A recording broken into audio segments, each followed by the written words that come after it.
TV रख के पास पागल हुई सास।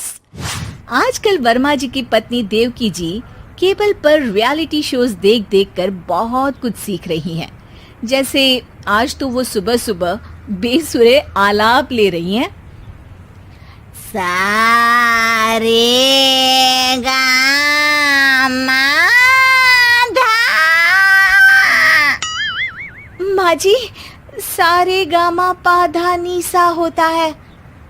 अरे वो तो सब गाते हैं, ये मेरा स्टाइल है। आवाज तो कम कर लीजिए माँ जी, पर्दे फट जाएंगे कान के। ये कहो कि पर्दों में आग लग जाएगी। देखना, मेरी आवाज सुन के जज आग लगा देगी, आग लगा देगी, तू तो आग लगा देगी, ऐसा बोलेंगे। सरिता वहां से परेशान होकर चली जाती है और सास रियाज जारी रखती है। सारे गाओ, सारे नाचो। तभी बाबूजी दुकान से लौटते हैं। अरे देवकी, क्यों तानसेन बनी हुई है? कान से खून निकालोगी क्या? अरे क्या हुआ, रियाज तो करने दो मुझे। इसको रियाज बोलते हैं?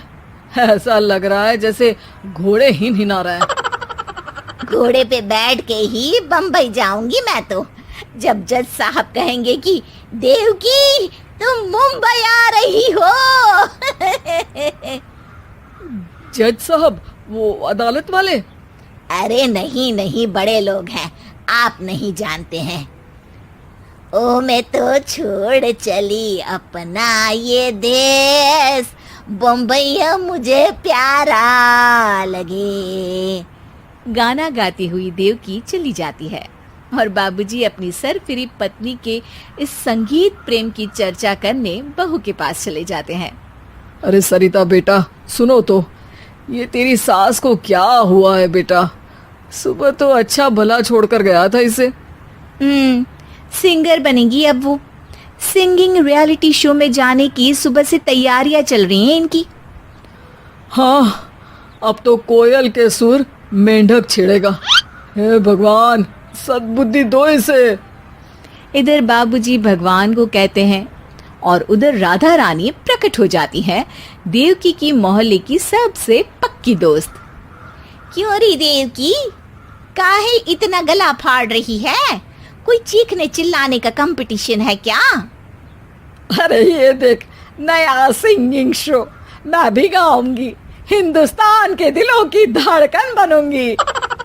अरे इतना बेसुरा गा के दिलों की धड़कन नहीं, दिलों का अटैक बन जाएगी। इससे तो अच्छा है कि नाच ही ले। वैसे भी दिन भर मोहल्ले में नाचती तो रहती है तू, कभी इसके घर कभी उसके घर। देवकी को समझ में आ जाता है कि उसका गाना किसी को पसंद नहीं आ रहा। अगले दिन सरिता देखती है कि सास पैरों में घुंघरू बांध के नाच रही है। अरे माँ जी, क्या मंजुलिका बनी हुई है आज आप? अरे नाचने दे बहू, जब तक है जान जाने जहां मैं नाचूंगी। अरे माँ जी, अभी जान निकल जाएगी इतनी जोर से नाचेंगी तो। अरे अरे, क्या कर रही हो? अरे दिख नहीं रहा, डांस कर रही हूँ। अरे जैसी तुम्हारी हरकत है, तुमको तो नागिन डांस करना चाहिए। वो भी करूंगी, भांगड़ा भी करूंगी। देखना, जज मुझे देख के स्टैंडिंग ओवेशन देंगे। हाँ, स्टैंडिंग ओवेशन तो देंगे ही, ताकि खड़े होकर वहां से भाग सके तुम्हारा डांस देखकर। अरे कुछ ढंग की चीज करो, ये रोज क्या नया शुरू कर देती हो? सास को लगता है कि उसका डांस का सीन भी बिगड़ गया। अब वो टीवी देख के कोई और कलाकारी ढूंढने लगती है। तभी उसे टीवी पर खतरों के खतरनाक खिलाड़ी शो दिखता है, जिसमें लोग अलग अलग स्टंट करते हैं। बस देवकी को नया काम मिल जाता है। अगले दिन सुबह देवकी डंबल लेकर कसरत करने लगती है। माँ जी, ये क्या कर रहे हैं आप? अरे खली जैसे बनकर खलबली मचा दूंगी। कल मैंने खतरों के खतरनाक खिलाड़ी देखा और सोच लिया कि मुझे वही जाना है। हाँ बस। तभी वहाँ बाबूजी भी आ जाते हैं। अरे इतना भारी डंबल, अरे गिर मत जाना कहीं लेकर। अरे चुप करो, तुमसे कुछ नहीं होता इसका मतलब ऐसा नहीं कि मुझसे भी कुछ नहीं होगा। मैं तो खतरों के खतरनाक खिलाड़ी में जाने वाली हूँ। हाँ, मैं तो इस शो में तभी गया था जब तुमसे शादी हुई थी। तुमसे शादी करना भी खतरों के खतरनाक खिलाड़ी में जाने से कम थोड़ी ना। अब चुप भी रहिए। अरे बहू, वो भारी वाला डंबल उठा कर ला तो। अरे ना माँ जी, आप संभाल नहीं पाओगी। अरे मैंने टीवी में देखा था, एक आदमी कार उठा लेता है, इतना तो मैं उठा ही सकती हूँ ना। बहू घबराते हुए भारी वाले डंबल माँ के हाथ में दे देती है। जैसे ही माँ दोनों हाथ ऊपर करती है, पूरे शरीर का बैलेंस बिगड़ जाता है और वो पीछे की तरफ गिर जाती है। डंबल जाकर टीवी में लगता है और टीवी फूट जाती है। माँ जी, उठिए माँ जी।